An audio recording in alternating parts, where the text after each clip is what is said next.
Welcome to Learning Unit number 4. As you know, the summer really moves along very quickly. So we have just Learning Unit number 4, number 5, and then you will complete with a final course reflection. So it's really important that you're moving along on your practicum modules as well. So that's the first thing I wanted to let you know. In Learning Unit number 4, we have instructions and objectives as we do with all of our learning units. And we're going to really look at patient safety according to where you work. So you're going to have your option of reading different chapters this week, whether you work in the ambulatory care setting or inpatient care. And then we're going to continue to look at the similarities and differences between quality improvement and patient safety. We're going to review the certified professional and patient safety information. This is going to help us start thinking about whether or not we're going to sit for certification in patient safety at the end of the program. And we're going to end by beginning our review of the literature on a patient safety topic, your patient safety initiative, by searching the Mercyhurst University databases and other professional websites such as the AHRQ's PS, Patient Safety Net. So you can read the learning outcomes, but I'm going to take you through the assignments for the week. So let's continue on. So there is the instructional video that you're watching right now, and there is an optional video, and that I put together last year, and that provides you with a little bit more content review on the content for this learning unit. But it is optional. But I do have that still available for you. It's not a brand new video this year. Then for your readings, you can read through based on whether you work in an ambulatory setting or an inpatient setting, which chapter you want to read, either 20 or 12. But if you read these chapters, know there's a few additional pages that you can need to read. So if you work in a hospital, read chapter 20 with 417 to 420. If you work in an ambulatory setting, you're going to be reading chapter 12, but you also then need to read a little bit more information to make sure that you get all of the content and that you understand and meet the learning outcomes. So those would be the additional pages to read. That is in our ebooks of Understanding Patient Safety. And then there's a folder on Certified Professional and Patient Safety. That's the CPPS exam. And in here, you're going to find the brochure, just a one-page brochure to give you some information and frequently asked questions about the CPPS. So I just want you to start thinking about whether you're going to sit for certification and familiarizing yourself with this certification exam. It is through the Institute of Healthcare Improvement. It is not just for nurses. Physicians take it, many other healthcare professionals take it. So I just want to introduce you to that. And then you're going to go to the AHRQ Patient Safety Network. We call it the PSNet website. And you've read these pages, no matter which chapters you're reading. You're going to read pages 417 to 420. So after reading those pages, I want you to review this website. You're going to find some really great resources for your patient safety initiative. Some of these gems, as I call them, are found under the Perspectives tab or under the Primer tab. So actually, they are perspectives or they're considered primer. So you're going to look either under the PSNet Collection tab or the PS 101 tab. So, and you can narrow your search by clicking on additional filters. So there's lots of ways to go about getting some really good resources for your project, for your initiative. Then your discussion board number 4, you're going to be able to choose one of two options. Either you're going to interview your champion, who you've identified as your champion for your project, that's in one of the practicum modules, or your patient safety officer coordinator, QI, PI coordinator, or another expert on the topic of patient safety at your organization. And then if you choose this option, you're going to summarize the interview as a discussion board post and share with us your response to the following question.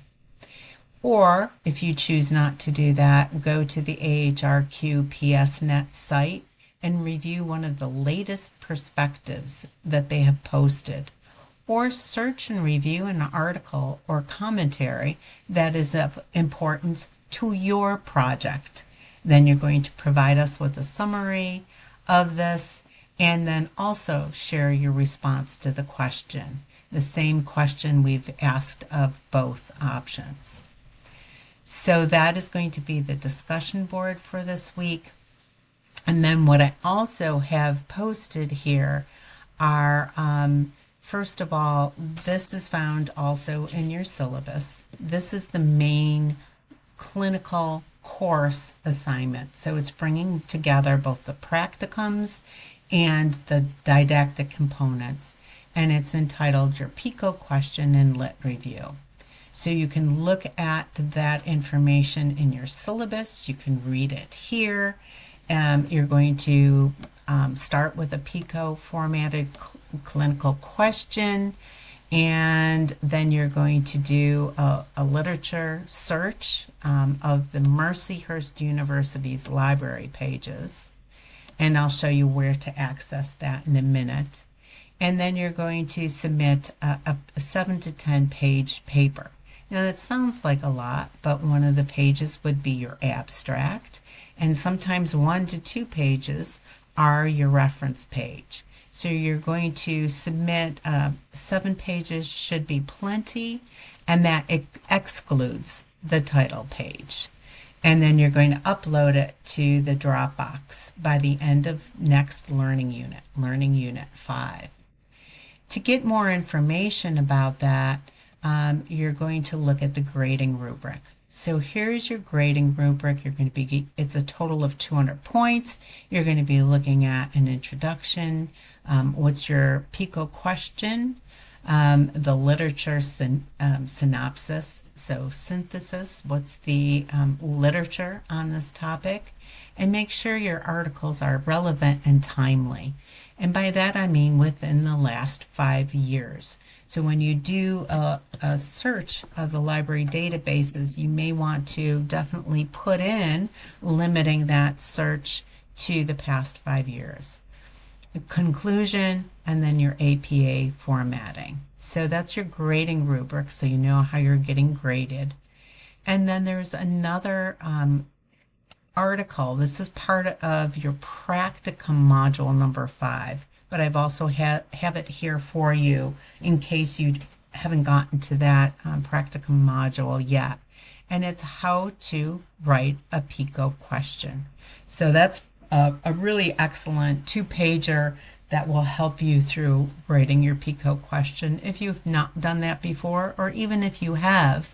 It takes a lot of skill sometimes to write a good PICO question, but you want to do that first so that you have your search terms, that you really know what literature you're searching for your patient safety initiative.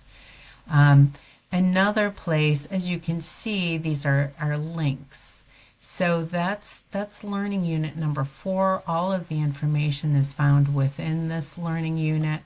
But if you recall, we had a Start Here tab first. So if you go back to that Start Here, that's faculty information, our syllabus. You've signed off on the syllabus, our calendar, textbook information. the Writing Center, and that is available in the summer. Our Mercyhurst University Library. So if you click on there, you're going to be able to search the database. And the easiest way is to start here with a keyword. But I also like to do the advanced search. You can see here I have already clicked on full text and peer-reviewed scholarly only. So I'm not going to take you through that process. If you do need assistance in searching the library's databases, I'd be happy to Zoom with you and we can go through it. But not right this second.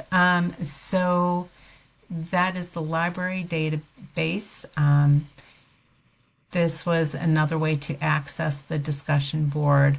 But then you can see I have had posted your clinical course assignment, your PICO question, and literature review.